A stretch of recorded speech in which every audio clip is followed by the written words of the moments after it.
Welcome to the Tech Egg. Don't get scrambled. Enjoy the video. In this video, I will show how to change a Ford Fiesta brake light bulb. Park the car, switch off the ignition, and secure it before you begin. Start by accessing the light, housing through the trunk or rear panel, and remove any fasteners carefully. Always handle bulbs with gloves and test the new bulb before reassembling the housing to avoid repeated disassembly. Begin by opening the trunk and finding the access panel behind the rear light cluster.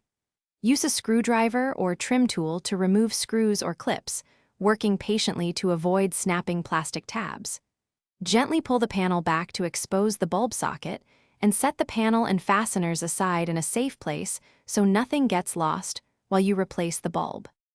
With the socket exposed, twist the bulb socket counterclockwise and pull it out smoothly to reveal the bulb. Carefully remove the old bulb and fit the replacement, avoiding direct skin contact with the glass to prevent hot spots.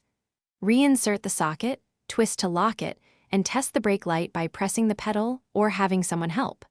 Once confirmed, reattach the access panel and secure all fasteners.